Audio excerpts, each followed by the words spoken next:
yang kita juga kerap kali buat.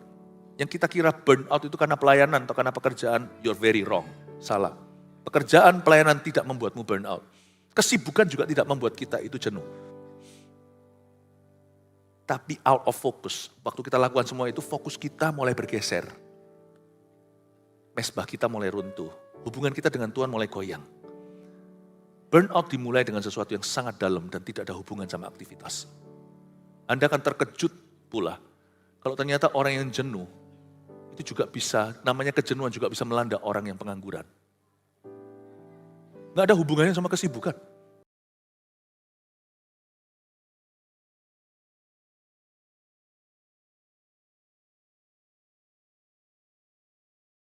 Sukarela, jangan kita jadi jemaat Tuhan yang manja. Melayani Tuhan itu bahagia loh. Melayani Tuhan itu kekuatan. Ya. Hari ini khotbah yang saya sampaikan 5 kali berguna untuk membantu jemaat dalam pergumulan mereka. Nah, saya minta ditayangkan topik besar maupun topik-topik kecilnya, temanya dalam mengakhiri tahun dalam kemenangan. Saya ingin hati kita itu plong waktu tutup tahun nanti.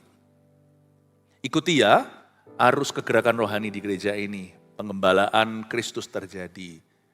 Nah, setiap topik-topik ini adalah perasaan atau feeling yang mungkin ada di dalam hidupmu sekarang. Kira-kira mana yang menjelaskan situasi Anda? Kebaktian 1 tadi saya sudah khotbah tentang rasa takut dan solusinya. Lalu kebaktian ini nanti burnout atau jenuh dan solusinya, lalu putus asa dan solusinya, kemudian kepahitan. Solusinya apa? Lalu khawatir, overthinking, gimana solusinya? Kira-kira mana yang menjelaskan tentang situasi Anda? Mari kita operasi hati, biarkan Roh Kudus yang berbicara. Saya tidak akan memberikan poin-poin sederhana, Anda yang harus rangkum sendiri, summary atau nanti ringkasannya. Tapi saya percaya ada solusi-solusi praktis yang akan ditawarkan oleh Roh Kudus, yang akan membebaskanmu dan menjadikanmu beda. Mari kita pelajari tentang burnout ini atau rasa jenuh. Burnout itu apa ya? Burnout itu jenuh campur letih lesu. Kita sudah nggak bisa membedakan apakah aku ini letih secara jasmani, fisikku capek sekali, atau letih emosi. Atau bisa jadi letih rohani, atau ketiga-tiganya.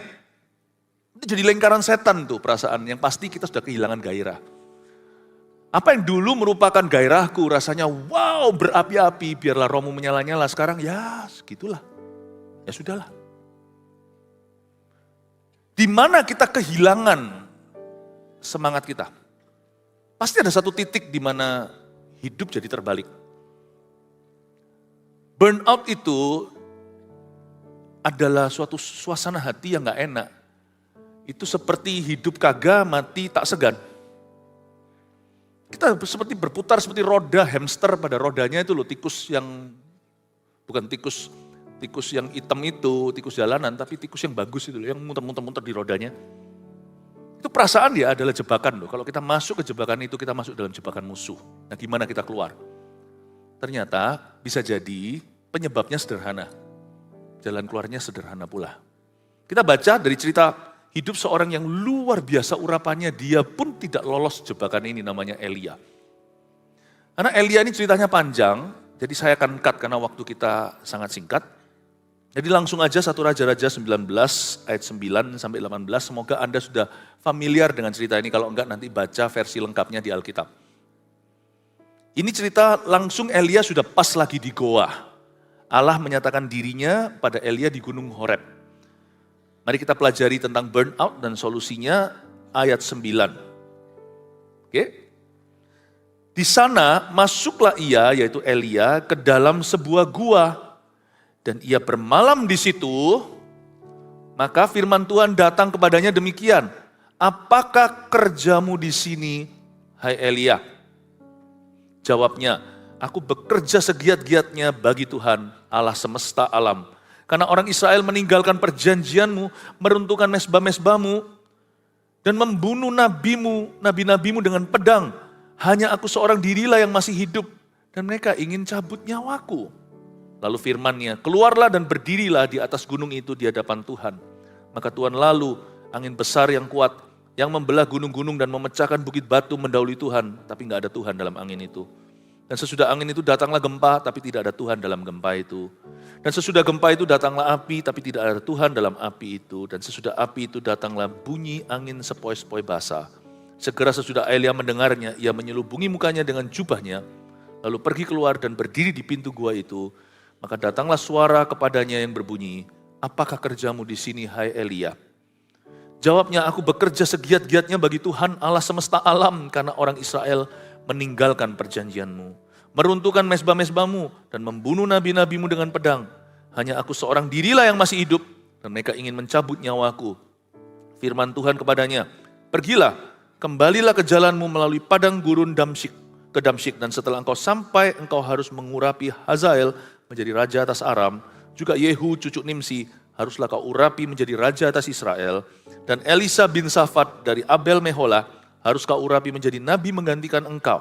Maka siapa yang terluput dari pedang Hazael akan dibunuh oleh Yehu, dan siapa yang terluput dari pedang Yehu akan dibunuh oleh Elisa.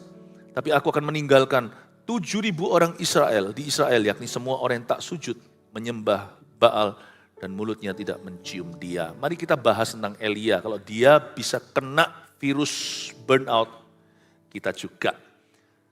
Elia bukan Superman, kalau dia buka celah, dia pun bisa jatuh. Tapi kita tidak harus mengalami itu, sekalipun kita mungkin tidak diurapi seperti Elia. Iman yang sederhana akan menopang kita di masa susah. Kalau kita perhatikan hukum-hukum rohani di dalam tubuh, jiwa dan roh kita. Di sana, ayat 9, masuklah Elia ke dalam sebuah gua. Ini bukan kehendak Allah, ini bukan kehendak Allah yang sempurna bagi hidupnya. Ini juga bukan plan A-nya Tuhan, tapi Tuhan izinkan. Tuhan izinkan dia masuk ke gua dan bermalam di situ. You see, rest if you must, but don't quit. Kita pernah melihat kalimat itu pada pajangan di toko buku Kristen, tulisannya, beristirahatlah jikalau perlu, tapi jangan kau menyerah. Betul itu. Sebenarnya Elia tidak perlu breakdown, tidak perlu turun mesin di titik ini. Tetapi ada sesuatu nanti saya akan bukakan lewat ayat-ayat ini. Kesalahan-kesalahan kecil yang Elia buat. Yang kita juga kerap kali buat. Yang kita kira burnout itu karena pelayanan atau karena pekerjaan, you're very wrong. Salah. Pekerjaan, pelayanan tidak membuatmu burnout. Kesibukan juga tidak membuat kita itu jenuh. Tapi out of focus. Waktu kita lakukan semua itu, fokus kita mulai bergeser. Mezbah kita mulai runtuh. Hubungan kita dengan Tuhan mulai goyang.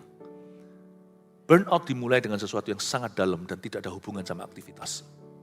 Anda akan terkejut pula. Kalau ternyata orang yang jenuh, itu juga bisa, namanya kejenuhan juga bisa melanda orang yang pengangguran. Nggak ada hubungannya sama kesibukan. Tapi seringkali yang kita salahkan, karena yang kita kambing hitamkan dan yang kelihatan. Padahal sebenarnya burnout itu selalu dimulai dengan mismanagement atau salah memanage perasaan. Atau salah fokus. Di sana masuklah ia ke dalam sebuah gua. Bukan kehendak Allah tapi Tuhan izinkan. Dan Elia segera akan mengalami 3 pemulihan. Dia pertama-tama akan mengalami pemulihan jasmani dulu nanti. Lalu dia akan mengalami pemulihan rohani, terakhir dia mengalami pemulihan tujuan.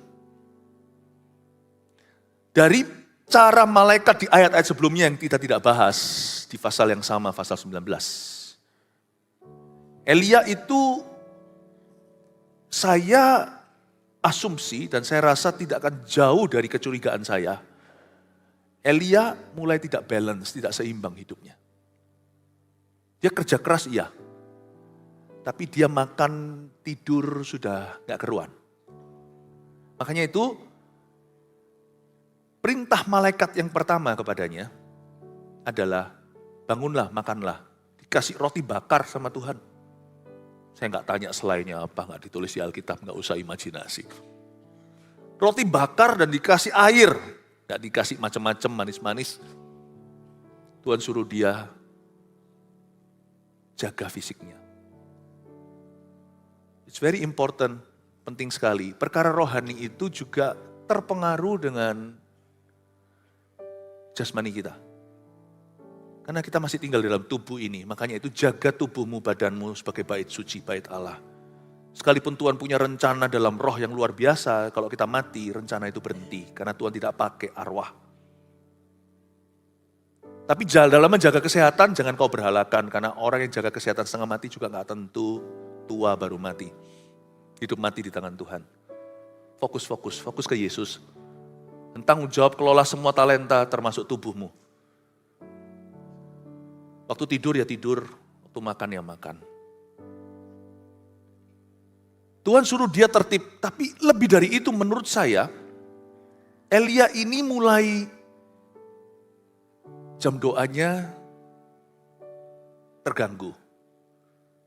Saya ngomong gini tuh beranikan diri loh ya, karena ini kan termasuk spekulasi. Tapi lihat dari cara dia akhirnya berjumpa dengan Tuhan, Tuhan pulihkan dia dalam keheningan.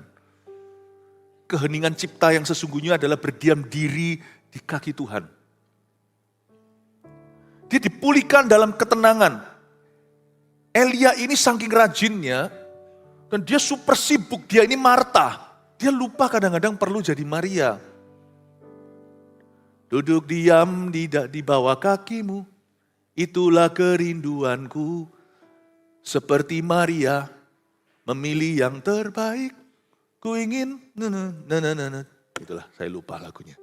Aku lama sekali entah di mana saya dengar itu dulu. Duduk diam di bawah kaki Tuhan. Elia masih peka, please jangan salah paham. Dia masih nabi yang luar biasa. Tapi dia lebih sering mendengar firman Tuhan untuk orang lain dan untuk bangsa negerinya daripada untuk dirinya sendiri. Fokus hidupnya sudah memberi, tapi tidak seimbang dengan menerima untuk dirinya. Output, mulai jarang inputan untuk hidupnya. Dia selalu mencari firman Tuhan berikutnya untuk jemaat. Tapi dia sendiri gagal jadi jemaat Tuhan. Paham maksudnya Bapak Ibu Saudara? Jadi bukan pekerjaan itu sendiri yang salah. Dia goyang itu di titik di level sumbernya. Hubungannya dengan sumber itu terganggu. Kesibukan tidak bisa kita salahkan mentah-mentah. Itu prioritas yang tidak jelas. Kita mesti tegas. Pelayanan pekerjaan, keluarga kita, hobi apapun tidak boleh menggantikan hubungan kita dengan Kristus. Karena kita harus tahu itu sumbernya. Kalau kita tidak bercokol pada pokoknya, kita akan jadi carang yang mandul. Carang yang stagnan, tidak hanya tidak berbuah, tetapi dicampakkan ke dalam api, kering rohani. Faktanya waktu kita baca ayat-ayat tadi bahwa dia butuh pemulihan rohani, dia mendengarkan suara Tuhan untuk dirinya kali ini, membuktikan bahwa Elia memang membangun kembali mezbah Israel, tapi dia lalai dengan mezbah pribadinya. Prayer life. Kebaktian 1 tadi saya juga jelaskan, if you have a strong prayer life, you will not fear facing your future. Kalau kita punya kehidupan doa yang kuat, kita tidak akan takut menghadapi masa depan kita. Di sanalah masuklah ia ke dalam sebuah gua dan bermalam di situ. Itu terjadi pemulihan rohani nanti. Saya buka dulu, saya kasih bocoran terlebih dahulu. Lalu terakhir ada pemulihan tujuan ketika Tuhan mengingatkan kembali akan panggilan hidupnya yang mulia. Dan bahwa Tuhan punya misi yang mulia pula lewat dirinya. Purpose, God speaks purpose dalam dirinya. Tapi kita lihat coba di ayat yang ke-9, kalimat kedua. Maka firman Tuhan kepadanya demikian. Apakah kerjamu di sini hai Elia? Tuhan tidak tanya, how do you feel? Tuhan tidak tanya, kamu merasa apa? Tuhan tidak mau manjakan perasaannya. Tuhan tanya, apa kerjamu di sini? Kerja itu holy. Kerja di sini terbagi antara kerja dalam Tuhan, yaitu di dalam profesimu di dunia sekuler atau di dunia kerja. Tapi juga kerja, bukan hanya kerja dalam Tuhan, tapi kerja untuk Tuhan. Yang jelas-jelas adalah pelayanan di dalam gereja. Dua-dua adalah kerja. Dan kerja itu holy, kerja itu suci. Bahkan sebelum manusia jatuh dalam dosa, Kerja itu sudah Tuhan instalasi dalam hidup manusia. Di Taman Eden itu Tuhan memberikan beban. Tuhan memberikan pekerjaan kepada Adam dan Hawa. Adam saking sibuknya dikasih asisten pribadi sekaligus istri. Awal mula Tuhan menciptakan seorang istri bagi seorang pria itu untuk bekerja di ladang Tuhan. Alasan pertama mereka nikah bukan romansa, tapi kerajaan Allah. Allah mempersatukan kedua insan, supaya mereka bekerja untuk Tuhan. Kita kira kerjaan Adam itu mudah, hanya kasih nama, gajah, jerapah.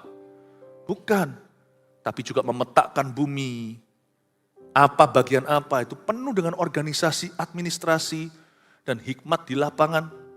Penuh dengan eksplorasi, strategi, menentukan ini dan itu, observasi, riset. Dunia itu barusan aja dijadikan. Masih belum punya patron. Adam dan Hawa itu punya job deskripsi dari Tuhan. Jadi job is holy. Pekerjaan itu rohani. Jadi hari ini jangan pernah berkata, capek aku kerja. Bukan, pekerjaan kita itu adalah panggilan kita. Dan Tuhan tidak pernah meletakkan satu beban itu kalau cook itu tidak ringan dan enak. Meskipun Adam dan Hawa jatuh dalam dosa, tanah menjadi tanah besi, langit menjadi langit tembaga. Apapun yang ditaburkan dengan keringatmu tidak akan bertumbuh dengan mudah. Tapi kita kalau percaya Tuhan Yesus sudah mati mengangkat kutuk kita, termasuk kutukan pekerjaan dong. Kita sekarang berhak berkata, apapun yang kutaburkan, pasti akan bertumbuh dalam kasih karunia. Bukan dalam roh serakah, bukan punya motivasi yang salah, bukan juga memanipulasi Tuhan, bukan Injil kemakmuran, tapi kita percaya bahwa pekerjaan bukan hasilnya itu nanti Tuhan yang memberi pertumbuhan. Tapi pekerjaan itu sendiri adalah berkat dalam kehidupan kita. Jangan lihat work as an enemy. Jangan lihat pekerjaan itu sebagai musuh. Aduh, beban beratku itu ya pekerjaanku. Work is beautiful. Diciptakan sebelum dosa masuk ke dalam dunia. Jadi tidak pernah yang namanya pelayanan itu bisa membuatmu burn out. Tidak bisa. Tidak ada unsur di dalamnya, tidak ada ingredient. Sama sekali tidak ada bahan untuk burn you out, tidak ada bahan untuk membuatmu jenuh dan membuatmu letih lesu. Baik itu pekerjaanmu, ataupun itu pekerjaan Tuhan di dalam pelayanan, work never could burn someone out. Pekerjaan tidak bisa membuatmu burn out. Apa yang saya sampaikan ini setan tidak suka. Karena ini melucuti tipu muslihatnya. Setan itu kan punya trik-trikan. Jadi kita tidak pernah tahu duduk perkaranya, kita tidak pernah tahu akar permasalahannya. Setan itu suka menipu. Dia pakai ilusi dan halusinasi sehingga kita tidak bisa melihat musuh kita sesungguhnya itu siapa. Dan kita kira musuh kita adalah darah dan daging. Yang kita kira adalah pelayanan itu musuh kita. Pemimpin rohani kita musuh kita. Orang tua kita musuh kita. Pendeta kita musuh kita. Gereja musuh kita. Setan itu pintar. Tapi kalau kena firman, dia ditelanjangi. Please understand, hilang gairahmu itu bukan karena ministry atau bukan karena pekerjaan yang Tuhan percayakan. Berapa banyak orang hari ini minta pekerjaan. Mereka tidak punya pekerjaan. Bersyukurlah untuk pekerjaanmu. Kecuali kalau pekerjaan Anda ilegal, jangan bersyukur, bertobatlah. Kalau pekerjaan Anda legal, berapapun bayarannya, cukupkanlah. Ya. Jangan mengeluh. Karena justru yang membuat bocor spiritualmu adalah keluhan itu. Iri hati, enak ya orang kerja sendiri ya, aku gini kerja sama orang makan gaji, di situ kan keuntungan. Zaman ini yang paling pusing itu pengusaha. Zaman ini. Tidak semudah itu, semua orang yang mau. Tapi tidak semua orang juga berhasil di dunia ini. Saya ngomong gini bukan pesimis, tapi mengajarkan pada Anda, dan mengajarkan pada kita untuk syukuri dulu apa yang ada di tangan kita, 5 roti 2 ikan itu. Dan Sungguh-sungguhlah kelola talenta, jadilah orang yang bisa dipercaya Tuhan dan dipercaya oleh orang lain. Niscaya apapun juga langkah selanjutnya, rencana Tuhan berikutnya dalam hidupmu, itu akan bertumbuh bukan dari konflik, itu akan bertumbuh karena promosi. Tuhan akan memimpinmu dari satu kemuliaan pada kemuliaan yang lebih besar. Dalam bahasa Inggrisnya, from glory to greater glory. Tuhan itu tidak pernah membawa kita ke jalan turun. Tuhan itu memang membawa kita menjadi kepala, tapi sebelum itu, jadilah ekor yang baik dulu. Apakah kita nanti seumur hidup akan kerja sama orang?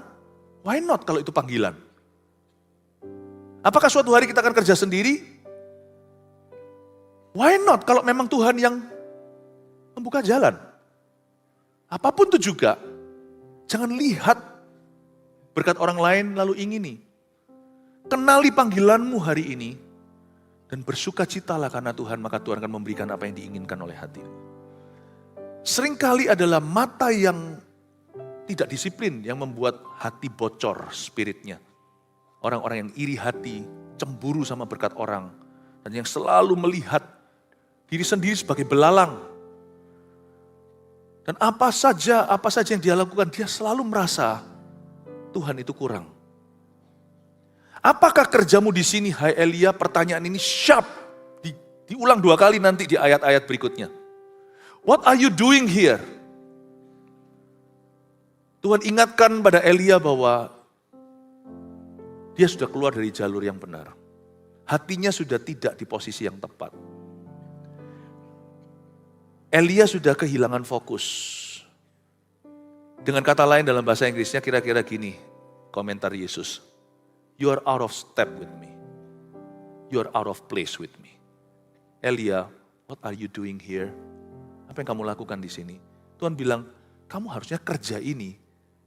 Kok kamu ngerjain yang enggak-enggak, yang bukan-bukan? Kok kamu urusi yang enggak-enggak, yang bukan-bukan? Harusnya ini urusanmu. Dan untuk itu kau bersinar sebagai nabi. Dan di sini berkatmu gagak pun tahu siapa yang harus mereka layani. Pernahkah aku itu kekurangan memberikan yang kau butuhkan? Dari zaman di Sungai Kerit, aku adalah dia yang memelihara. What are you doing here? What are you doing New Year's Eve? Itu kan lagu. Apa yang kamu lakukan di sini? Jawabnya, lihat ayat 10 ya. Aku bekerja segiat-giatnya bagi Tuhan. Langsung yang disalahkan adalah aktivitasnya. Aku bekerja giat banget. Kata segiat-giatnya itu terlalu giat artinya. I've worked too hard. Ingat ya, ini bahasa orang burnout. I've worked too hard. Aku bekerja terlalu giat bagi Tuhan semesta alam, karena orang Israel meninggalkan perjanjianmu. Meruntuhkan mezbah-mezbahmu, membunuh nabi-nabimu dengan pedang. Dia mulai lihat situasi-situasi perang. Sehingga akhirnya dia punya spirit itu surviving mode. Ya, modenya itu mode bertahan. Bukan lagi melihat Tuhan. Dan dia merasakan panggilannya, seperti Petrus yang tadi pagi saya jelaskan, dia mulai merasakan badai taufan dan anginnya. Jadi akhirnya Elia tidak lagi melihat panggilan yang tinggi, tapi dia hanya mengejar kebutuhan, seperti anjing kejar ekornya, muter-muter, enggak pernah ketemu. Lalu dia katakan sesuatu ini yang cukup fatal di kalimat berikutnya. Hanya aku seorang dirilah yang masih hidup, dan mereka ingin mencabut nyawaku. Nah, ini yang menurut saya membocorkan semua rohnya. Yaitu tidak objektif pikirannya. Yang dipikirkan bukan yang objektif. Yang dia kejar tidak lagi objektif. Hanya aku seorang dirilah yang masih hidup. Kita nggak usah buka, tapi di pasal sebelumnya, sebelum dia ketemu sama Ahab, lalu cerita itu loh tentang bagaimana dia kalahkan ratusan Nabi Baal. Dia sempat ketemu dulu sama pegawainya Ahab yang diutus untuk cari Elia ke seluruh ujung bumi, namanya Obadja. Obadja ini takut akan Tuhan, sekalipun dia kerja kepada seorang raja yang sangat-sangat jahat. Dari sini harusnya kita itu terhiburkan bahwa di tempat yang paling gelap pun selalu Tuhan sisakan ada 1-2 anak terang. Dan Obadja ketemu di tengah jalan sama Elia, dia mengenali ini nabi besar itu, dia berkata, Bapak Elia, majikanku cari kamu. Beritahu majikanmu aku ada di sini. Obadja pergi lalu beritahukan. Obadja sempat bilang sama Elia, Bapak Elia, have mercy on me, berbelas kasihan padaku. Jangan sampai aku pergi sama Tuanku, lalu kembali kau tidak di situ. Karena engkau adalah nabi yang sangat-sangat diurapi. Bisa jadi setelah aku pergi, kau dibawa sama Roh Kudus kemana. Tolong ya, tinggal di sini demi saya. Tidak tahukah dirimu Bapak? Belumkah kau dengar apa yang hambamu ini lakukan ketika Isabel, istri baginda, membunuh nabi-nabi dan menganiaya umat Tuhan? Aku menyimpan dan melindungi 100 nabi. Kutaruh dalam gua 50-50. Aku beri mereka makan, beri mereka roti, beri mereka minum. Aku pelihara mereka. Please Bapak Nabi Elia, minimal kalau kau tidak mau bertemu dengan Ahab, pandanglah hamba. Itu Elia baru diberitahu pasal sebelumnya. Bahwa ada at least paling tidak 100 nabi di samping dirinya. Jadi kalimat ini sudah halusinasi. Hanya aku seorang diri yang masih hidup, orang yang burnout akan merasa dia paling capek di seluruh dunia. Dia paling malang, dia paling kasihan. Orang lain paling gak adil sama dia paling diabaikan kebutuhannya. Aku paling berjasa, nih aku dapat apa? Orang burnout itu orang lelah mentalnya. Dan waktu mental kita lelah, waktu kita letih lesu dan berbeban berat tapi kita tidak datang ke Tuhan, tapi kita urusi sendiri perasaan itu, diajak ngomong, perasaan burnout itu dimanjakan, lama-lama kita ngambek.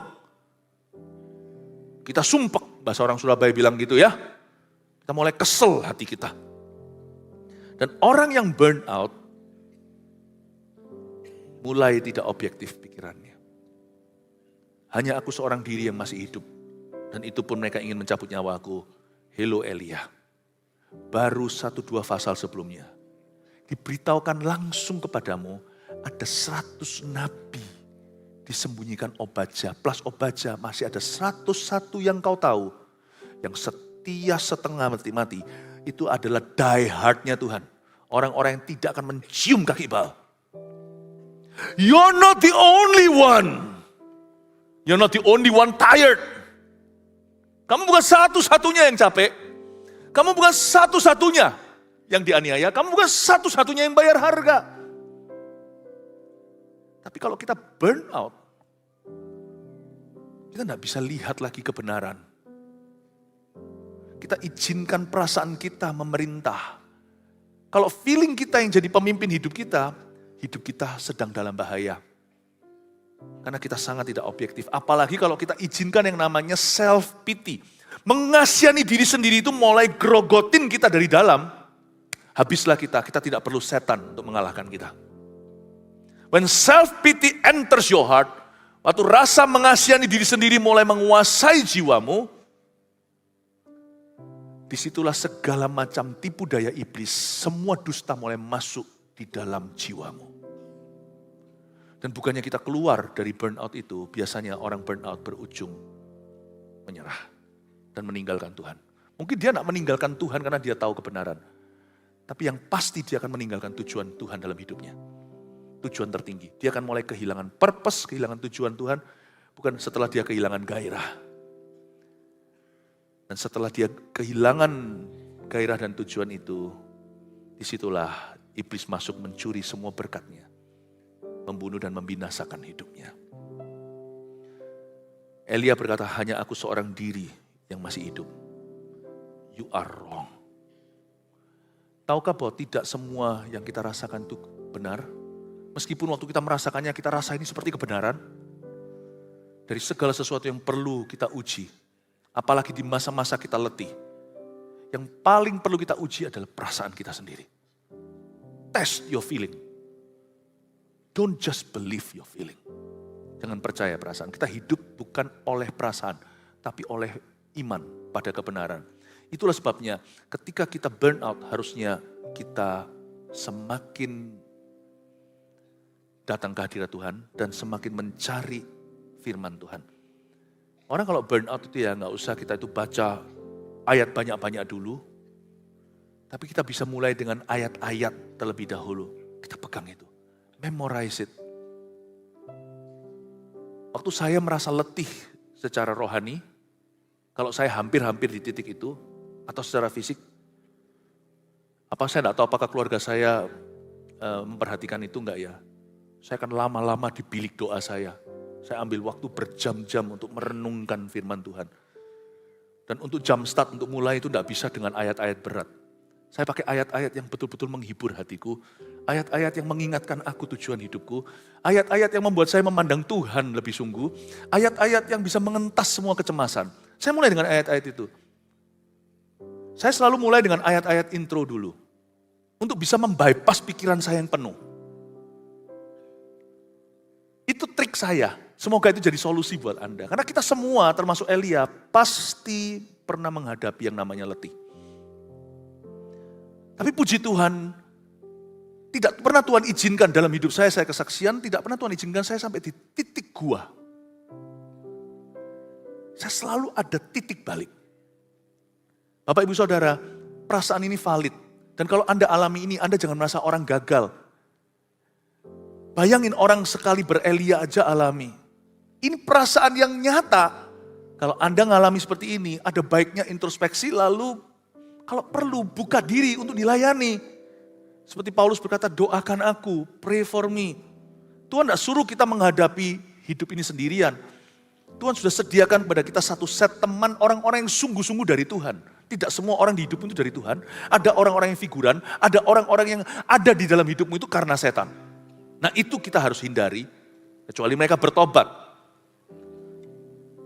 Pergaulan buruk contohnya. Tapi ada orang-orang tertentu yang memang dari Tuhan di hidupmu. Terbukalah untuk orang-orang itu mengulurkan tangannya. Jangan kau hadapi sendirian. Mari kita sekarang lihat ayat 11. Lalu firman Tuhan kepadanya, keluarlah dan berdirilah di atas gunung itu di hadapan Tuhan. Ini gunung Horeb, katakan gunung Horeb. Ini juga gunung yang sama, interestingly, secara menarik sekali ini sebuah fakta, sejarah dan geografi. Gunung ini adalah gunung yang sama, Musa naik ke sana untuk cari wajah Tuhan 40 hari 40 malam dan terima 2 loh batu. The same presence you see, hadirat yang sama. Orang lain menerima pewahyuan. In the same presence. Di hadirat Tuhan yang sama itu loh, hadirat tua. Hadirat tua. Jangan cari hadirat baru. Hadirat yang tua. Ya hadirat Allah dari sejak purbakala. The same presence. Hadirat yang sama itulah yang akan memulihkanmu. Di situ orang terima 2 loh batu. Di hadirat yang sama. Tuhan akan memulihkanmu. Memulihkan Anda. Kembali. Itu juga gunung yang sama Yesus nanti transfigurasi. Di sana ada 6 individu di atas gunung itu hari itu. Yesus, Musa dan Elia. Jadi mereka ketemu di lokasi yang sama nih, tempat Elia. Saya bayangkan waktu Elia datang kembali di zaman Yesus berubah rupa itu, ada 3 lagi individu yang lainnya dalam murid Yesus, Petrus, Yohanes, Yakobus. Di gunung yang sama itu Elia pasti nostalgia. Itu pasti memory lane buat dia. Di sini dulu aku ketemu Tuhan waktu aku dipulihkan dari burnoutku yang luar biasa. You see, di titik itu, kau dipulihkan, nanti kau akan memulihkan banyak orang. Burnout itu adalah tempat berkat. Hanya orang yang pernah mengalami titik itu yang bisa tolong orang lain. Saya pernah mengalami burnout. Bukan pernah atau enggak, saya bisa alami burnout berkali-kali. Percayalah. Tapi saya tidak biasakan diri ngambek sama Tuhan. Saya selalu menentang yang namanya sifat untuk menyalahkan orang lain dan menyalahkan keadaan. Dan saya belajar tidak sampai berlarut-larut dalam perasaan. Saya ngerti bahwa gua ini ada di dalam kehidupan kita. Dan saya menemukan caranya untuk menghindarinya. Gunung itu, di situ dia keluarlah dan Tuhan bilang sama dia, berdirilah di atas gunung tersebut. Maka Tuhan lalu, angin besar dan kuat yang membelah gunung-gunung dan memecahkan bukit-bukit batu, mendahului Tuhan. Tapi tidak ada Tuhan dalam angin itu. Dalam angin nggak ada Tuhan. Jangan cari apa yang tren di dunia, yang datang pergi opini manusia. Ketika hati pikiranmu bercokol pada angin itu akan membawamu kemana kau tidak akan tahu. Dan dia pasti tidak akan membawamu ke Tuhan. Pada waktu kita burn out, jangan renungkan opini orang. It will only weaken you, melemahkanmu, dan membawamu semakin jauh. Tidak ada Tuhan di dalamnya. Kalau kita lagi burn out, dengarkan satu suara, firman Tuhan. Dengar khotbah, renungkan firman, gak mempan, hatinya lagi berkelut, lagi berkabut, dengarkan firman. Gak ada salahnya loh ya, kalau kita sekali-kali perlu disuapin firman. Anggaplah itu privilege atau sebuah hak istimewa anak-anak Tuhan untuk bisa mendengarkan pengajaran-pengajaran Kristus dikhotbahkan. Jadi orang yang burn out harusnya datang ke kursi gereja. Duduk diam di sana dan biar firman menghidupkan dia. Bukan di angin. Tapi juga tidak ada dan sesudah itu datanglah gempa tapi tidak ada Tuhan di dalam gempa itu. Jangan cari momentum berikutnya. Jangan cari gejolak jiwa. Jangan cari sesuatu yang sensasional. Bukan itu titik pemulihanmu. Dan sesudah gempa itu datanglah api. Tetapi tidak ada Tuhan dalam api itu. Api di sini itu saya ingat kalimat dalam bahasa Inggris. Don't be caught in the heat of the moment. The heat of the moment adalah jangan tertangkap basah dengan keadaan saat itu. Jangan terbawa dengan keadaan. Jangan kita itu kalau sudah merasakan begini, misalnya aku merasakan perasaan ini, lalu habis itu kita semakin berimakan. Hati-hati. Api itu bisa makan perasaan. Perasaan itu bisa jadi api yang menghanguskan. Jangan. Tapi sesudah api itu datanglah bunyi angin sepoi-sepoi basah.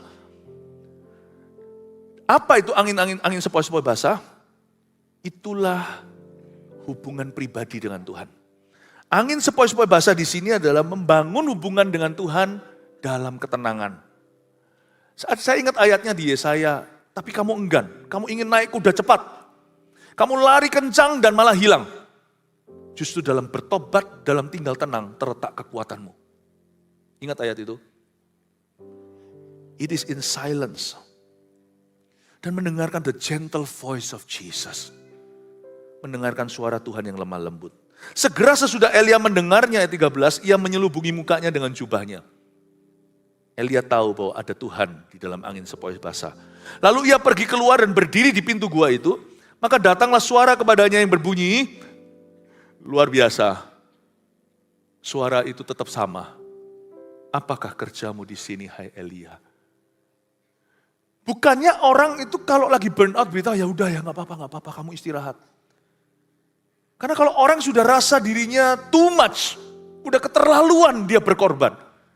Kita mending lebih baik lepas tangan dan kasih dia ruang. Oke. Aku gak cek dulu ya. Aku mau me time dulu.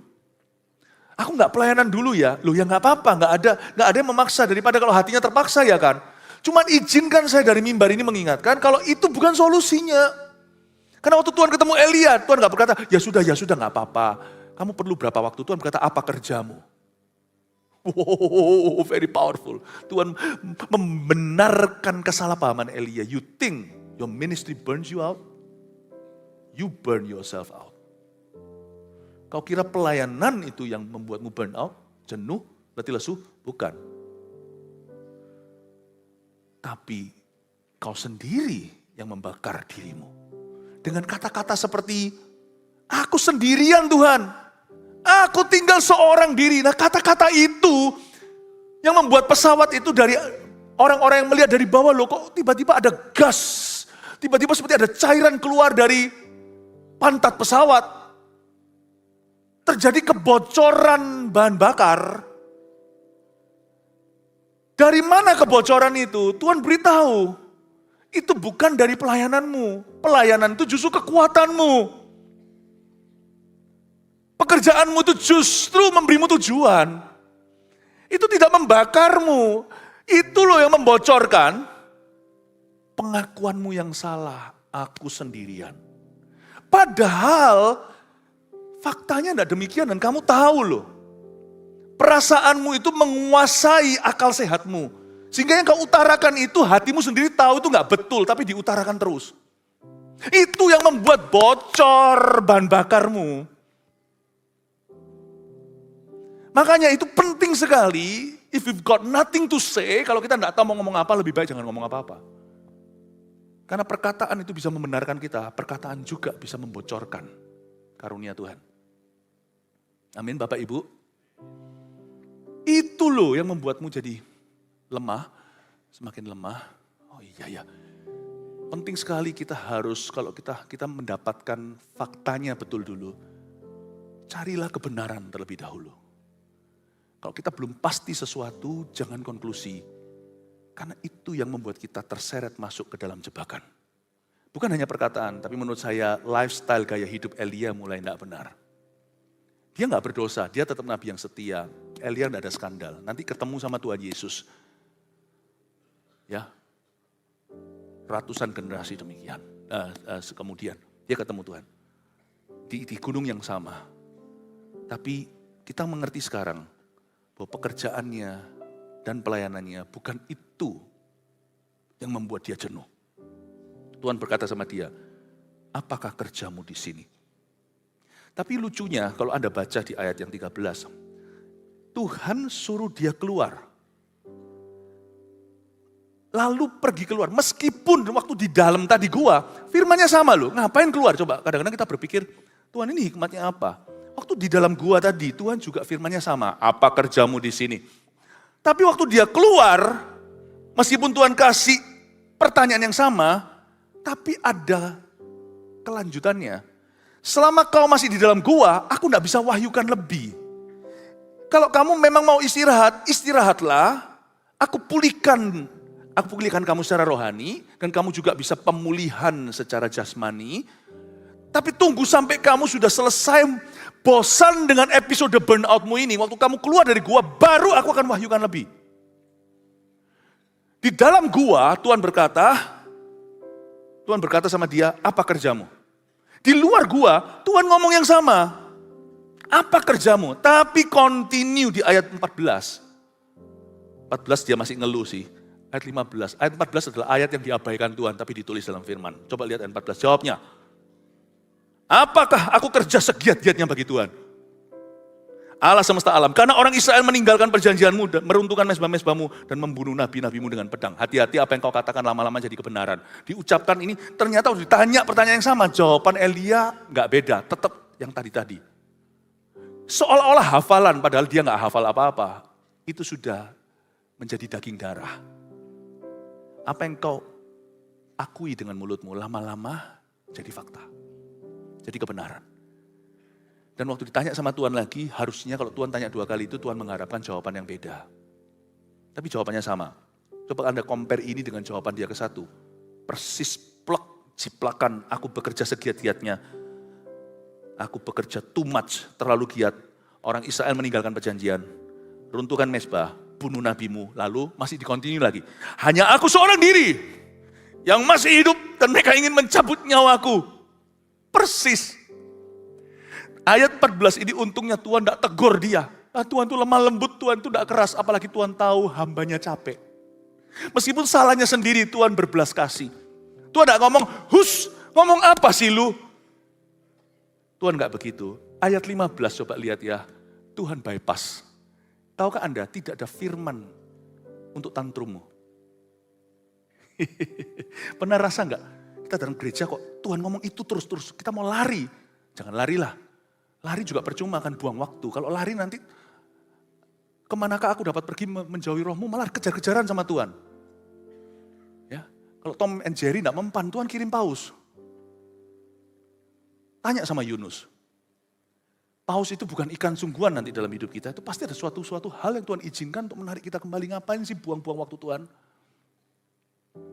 Pernahkah Anda merasa di gereja firman sama-sama Anda nggak bisa ngalami firman yang move on? Karena memang ketika kita tantrum itu apa? Ketika anak kecil itu tantrum itu kan tiba-tiba anak batita Anda Tiba-tiba nangis tanpa alasan. Wah, membuat keonaran sampai nggak enak, sungkan sama orang lain, apalagi kok di tempat umum misalnya ke mall segala tiba-tiba digendong nggak mau, dia ngulet-ngulet di lantai lalu habis itu membuat semua orang lihat apakah itu penculikan. Tapi kok mirip ya sama papanya. Lihat orang tua yang baik, ketika anaknya tantrum, nggak akan dimarahin, nggak akan diapa-apa, nggak akan dikasih nasihat, nggak akan apa, dia tungguin. Ada satu skenario di mana Tuhan menunggumu. Kalau kita tantrum, itu bisa jadi sekali tantrum bulan atau tahun. Tidak ada firman baru. Ayat 14 itu adalah perasaanmu yang lama. Dan Tuhan hanya diam melihatmu. Tidak ada, Tuhan tidak akan memberimu firman untuk tantrummu. Sebab tantrum tidak ada firmannya. Tuhan akan diam. Are you done? Nak sudah selesai? Sampai dia bilang, susu. Nah baru dikasih susu. Dari ngulet-ngulet segalanya, marah-marah, berontak-berontak, kayak kesetanan gitu. Sampai kita telepon pendeta kita. Pastor Yo, apakah anakku ini ada roh jahatnya? Pastor Yo berkata, aku enggak tahu. Ya, Pastor Yo berkata, tidak, itu dia hanya ada episode anak. Memang kayak gitu kalau anak masih kecil. Bete kata orang. Sampai anaknya nangis, cindong, baru digendong sama papanya. Ada firman baru, papa sayang sama kamu. Susu, mama ambilin susu. Masuk, diangkat lalu tidur siang. Yang rugi Anda loh, buang waktu berharga. Kita yang rugi, tidak ada firman dalam hidup kita. Firman kita tiba-tiba absen firman. Ayat 14 itu tidak ada jawaban Tuhan. Jawaban Tuhan ketika dia sudah, kamu selesai bicara, kata Tuhan sama Elia, lalu Tuhan berkata gini, firman Tuhan kepadanya. Nah ini yang membuat beda. Pergilah, kembalilah ke jalan ini melalui padang gurun ke Damsyik. Dan setelah engkau sampai, engkau harus mengurapi Hazael menjadi raja atas Aram dan sebagainya. Ketika Elia berada di dalam gua, firman hanya, what are you doing here? Apa yang kau kerjakan? Ketika dia keluar dari gua, Tuhan berkata, apa yang kau kerjakan? Tantrum. Lalu setelah itu Tuhan Tuhan abaikan episode itu, ya. Tuhan langsung bilang, oke sekarang kamu urapi si A, kamu urapi si B, kamu urapi si C. Waktu Anda di dalam gua, Anda tidak akan lihat tujuan. Waktu Anda masih bisa menikmati burnoutmu dan merasa itu adalah kebenaran. Tuhan tidak akan berfirman. Anda tidak akan melihat tujuan. Dan jangan suruh Tuhan kasih firman untuk mengeluarkanmu dari tantrummu. Firman terbagus untuk keluar dari burnoutmu hanya satu. Ya kembalilah dari jalan kamu tadi masuk ke sini. Itu bukan firman. Keluarkan aku dari sini Tuhan. Kamu tadi masuk lewat mana? Pintu itu. Ya udah keluar dari situ baru aku ngomong sama kamu. Lucu Tuhan itu. Cengli, coba katakan kanan kiri Tuhan itu cengli. Apa itu cengli? Ya segitulah. Tuhan itu masuk akal. Sudah selesai nak? Keluarkan aku Tuhan dari sini. Malah dia ngambek lagi. Untung Tuhan tidak iyakan. Untung tidak semua doa kita diiyakan karena dia minta mati. Aku mau mati. Dalam hati ya Tuhan tuh. Kamu itu kok bisa, kok all or nothing ya. Ini atau enggak sama sekali. Tuhan diem aja, Tuhan di tengah. Elia tabrakkan badannya ke pintu, ke dinding kanan, dinding kiri. Tuhan tetap di tengah. Sudah. Malaikat jaga aja jangan sampai dia melukai diri sendiri, kasih makan. Jangan sampai dia mati, starvation atau kelaparan, kurang gizi. Dijagain aja. Sudah. Oke, gini ya. Kamu tadi jalan ke sini, masih ingat? Masih Tuhan. Ya sudah, balik dari situ. Dari jalan yang sama. Keluar sana nanti aku beritahu kamu harus urapi siapa. Kerja lagi yuk untuk aku. Aku anggap ini semuanya tidak ada. Bahkan tidak aku potong cuti. Masuk lagi kerja besok. Habis ngamuk-ngamuk, ngancam-ngancam, quit, pindah perusahaan, pindah gereja. Besoknya, minggu depan ya, ngasir. Begitu. Pas orang Surabaya bilang, lo gitu tok? Ya gitu tok. Makanya orang kalau manjakan perasaannya, Tuhan mengasihi dia, tapi Tuhan tidak bisa berbuat banyak. Ujung-ujungnya setelah berapa bulan, gitu tok. Kalau orang Jakarta bilang, gitu doang. Ya gitu doang. Waktumu terbuang. Tuhan tetap cinta padamu, waktumu terbuang. Burnout bukan kebenaran. Lalu lihat ya, Tuhan suruh dia mengurapi siapa aja. Lalu saya selesai habis ini. Setelah engkau sampai ayat 15b, engkau harus mengurapi Hazael menjadi raja atas Aram. Hazael itu orang raja Aram. Juga Yehu, cucu Nimsi haruslah kau urapi menjadi raja atas Israel. Lalu Yehu adalah raja Israel. Dan Elisa bin Safat dari Abel Mehola harus kau urapi menjadi nabi menggantikan engkau. Lalu disuruh cari pengganti, penerusnya yaitu Elisa suruh urapi. Ini maksud Tuhan, Tuhan kasih dia maksudnya. Siapa yang terluput dari pedang Hazael, musuh-musuh Allah akan dibunuh oleh Yehu. Siapa yang terluput dari pedang Yehu akan dibunuh oleh Elisa.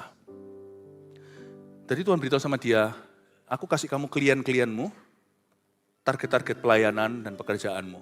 Aku kasih Hazael, aku kasih Yehu. Dan also Elia, kamu jangan takutlah. Kamu tidak harus hangus. Aku akan kasih kamu teman. Aku kasih kamu kawan, kasih kamu mitra, kasih orang-orang bisa lebih mengerti kamu. Aku kasih kamu Elisa. Terus ayat 18, oh by the way, sebelum tutup Tuhan tutup conversation, tutup pembicaraan itu. Tuhan itu luar biasa, kalau kita kan di depan langsung pembenaran diri dan pembelaan. Tuhan itu terakhir, lalu Tuhan selipkan. Itu pun bukan karena Tuhan, itu demi Elia, supaya Elia itu jangan punya kebiasaan entertain atau memikirkan sesuatu yang enggak betul. Merasa-rasakan sesuatu yang enggak objektif, ternyata enggak terbukti. Faktanya enggak gitu. Terus dia terakhir Tuhan banyak berkata ayat 18, kata tetapi itu bagi saya terdengar gini. By the way, misalnya sudah selesai ya, oke, Elia mau pergi, udah mau pergi meninggal. Baik Tuhan, saya pergi. Waktu mau pergi, mau buka pintu, Tuhan kata, tunggu. Ya Tuhan, by the way, aku akan meninggalkan 7.000 orang Israel, yakni semua orang yang tidak sujud menyembah Baal dan yang mulutnya tidak mencium dia. Sindiran halus Tuhan. Kamu bilang kamu seorang kan?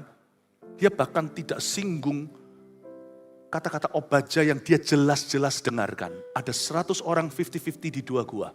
Tuhan tidak singgung itu karena kalau Tuhan menyindir seseorang, Tuhan itu lemah lembut. Tuhan sentil dia bukan untuk mempermalukan. Tapi Tuhan upgrade itu, Tuhan berkata supaya ditutup, supaya enggak seolah-olah hanya 100 orang itu yang Tuhan permasalahkan. Tuhan berkata, by the way Elia, ya Tuhan, ada 7.000 kok, bukan 100. 7.000 yang sekarang sudah ada di Israel, enggak pernah cium Baal. You're not that special. It's okay to feel special waktu kita dicintai, waktu kita dipakai Tuhan. Tapi waktu burnout itu adalah musim yang salah untuk merasa diri istimewa. Karena ketika orang burnout, kepahitan, kecewa, dia merasa dirinya paling kasihan. Itu namanya merasa spesial atau istimewa di waktu yang salah.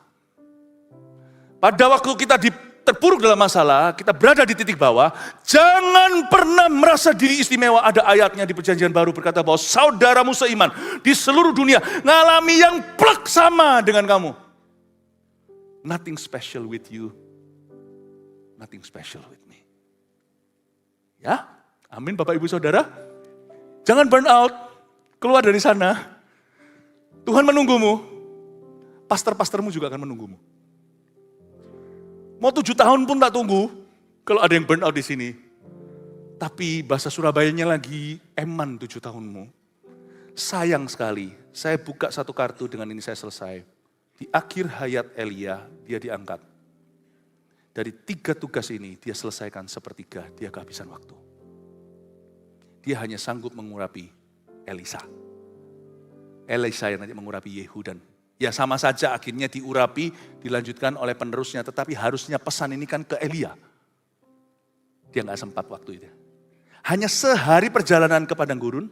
Lalu habis itu berapa minggu mungkin siapa yang tahu ada di gunung itu. Hanya berapa minggu doang. 2/3 rencana Bapa atas hidupnya hangus karena burnout. Tidak ada burnout, yang ada burn your mission. Saya tidak mau burn out akhir tahun ini. Saya mau tahun depan berjalan makin lama, makin kuat. Hendak menghadap Allah di Sion dan saya mau ajak jemaat untuk kuat bersama dengan saya. Amin. Haleluya, mari kita semua bangkit berdiri. Amin. Haleluya, terima kasih Tuhan untuk ibadah yang hidup. Thank you Tuhan sudah berbicara secara pribadi, individu lepas individu dan kepada gereja ini secara bersamaan. Kami tahu Tuhan Kau punya rencana yang indah dan dahsyat. Kau ingin menunjukkan ya Tuhan karyamu selanjutnya dalam kehidupan kami. We are so excited, kami bergairah. Kami menemukan kembali hidup kami di dalam hadirat-Mu. Thank you Tuhan, I love you and this church too. They love you. Bersyukur kepadamu Tuhan untuk jemaat. Sekali lagi berkenanlah Tuhan mengucapkan berkat dan menaruh berkat itu lewat mulut hamba dalam diri dan hidup jemaat ini. Jemaat yang dikasihi Tuhan, diberkatilah keluar masukmu, lumbung-lumbungmu, pekerjaanmu. Diberkatilah keturunanmu. Diberkatilah doa-doamu dengan api Roh Kudus, api yang suci, api yang baru. Pulanglah membawa gairah, kembali membawa nyawa yang berharga. Pulanglah membawa pembaharuan dari Tuhan. Pulanglah membawa tujuan, pulanglah membawa panggilan hidupmu yang tidak goyah.